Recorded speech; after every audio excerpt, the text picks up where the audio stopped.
the stars, but one thing we haven't spent a whole lot of time talking about is this racetrack. It is a fast, mile-and-a-half challenging track. Why is it so challenging? Part of the reason is these bumps all the way around the corners. Look at the scars in the racetrack. When the cars get down to the racetrack, it actually damages it, but what it also does is it makes the car handle bad. So what do you do as a driver? You come running up here, you find more racetrack to run on. It's smoother up here. That means more grip. But if that's the fastest way around the racetrack, you want to be doing your service down there. So you're going to have to make compromises and choices all day. That's what makes it fun to watch, and that's why it's so challenging to try to win these races. We come back, we're going to see a green flag. Did what I had to do and saw it through without exemption. Yes, there were times I'm sure you knew when I bit off more than I could chew, and through it all, when there was doubt, I ate it up and I spit it out. I faced it all and I stood tall. Another 500, baby. Oh, yeah! Awesome job! Playoffs, baby! Let's go! Let's go, man! I'd be your favorite driver. All of them. The record shows I took the blows and did it my way. From Las Vegas Motor Speedway, the South Point, 400.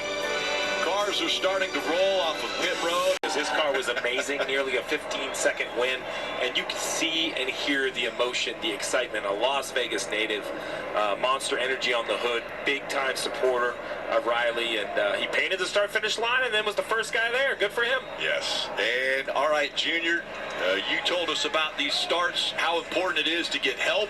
What do you think about playoff drivers? Christopher Bell, Kyle Larson making up row one. We're racing in Las Vegas.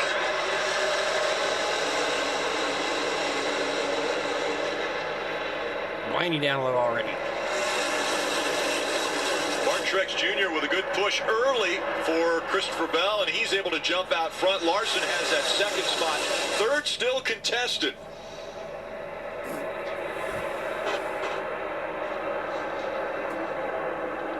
We have Byron on the bottom of the racetrack, surging ahead now of Mark Truex Jr.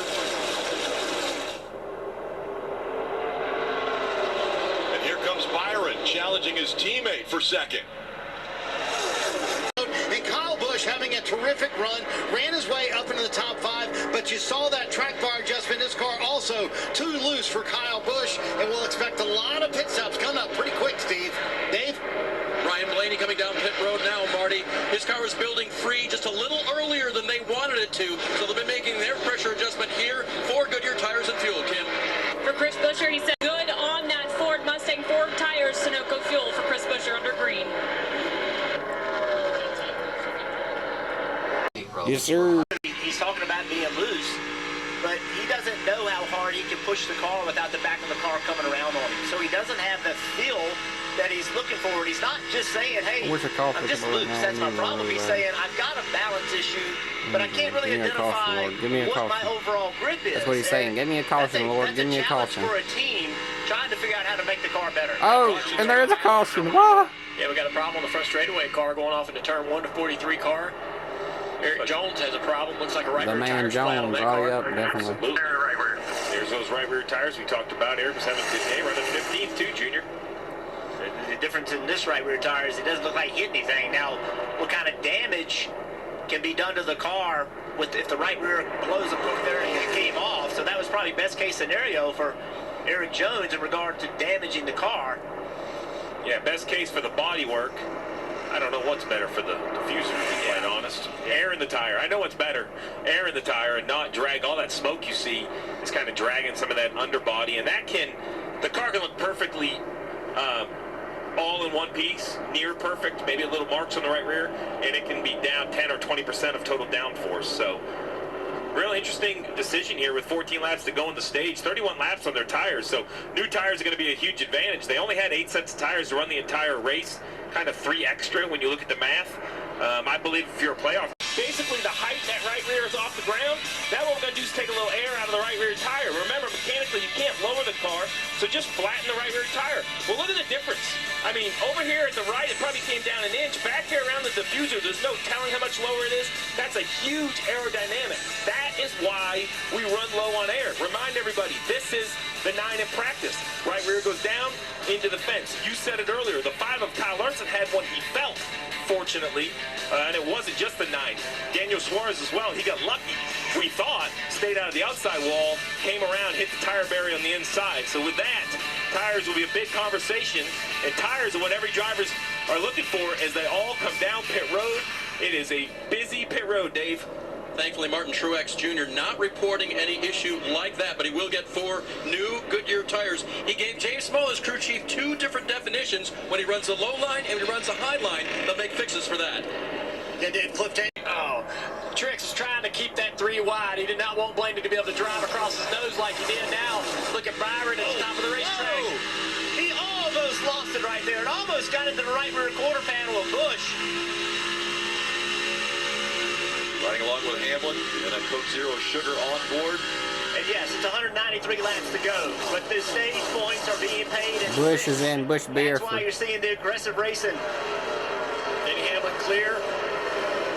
Harvick. Kevin Harvick.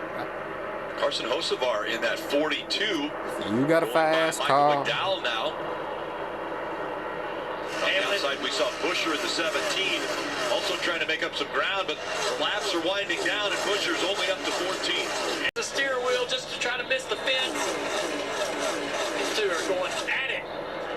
Coming to the end of this stage. Blaney can't give up a spot. I'm sorry, Rick. Blaney has to fight so hard. He come in here down 10 to the cut line. They're both aggressive, and Martin Truex Jr. doesn't want to give up any positions, and that's why they're racing literally centimeters apart, maybe even less than that, as we've seen contact between these two. Yeah, Blaney'd love to run the bottom at 3 and 4, but he can't because this car right here we're riding on board with. Reddick, with the Toyota Cam, is taking away the line that the 12 prefers on the bottom of the racetrack. And what a great job by his crew chief putting on 2 tires. He was running 12th, and now sitting here running 4th with 2 to go. Junior again. Here comes the surge out of the 19. He gets to the inside of the 12. Can he hold him off? Big push right here coming from Kyle Busch. Who's he going to help? Here comes the run. Wow. He almost thought about going in the middle. Backs off a little bit. He's trying to help himself. Blaney moving around. The 8 sliding up the racetrack into the left side of Denny Hamlin here off of turn 2. Busch got so loose down there. It's the final lap of stage 1. Again, the top 10 gain stage points. And it's going to be Kyle Larson who's going to get the win of stage 1. Yeah. Bell finishing up in second. Keselowski, Reddick, Truex Jr. all gaining points. Blaney, Hamlin, Busch, Harvick, and Byron. Yeah, buddy. The one playoff driver that didn't receive points was Chris Buescher. He finishes 16th in stage 1. Larson and Bell grabbing the most points, but it's Larson with a 6-stage win already this year and his 3rd here in Las Vegas.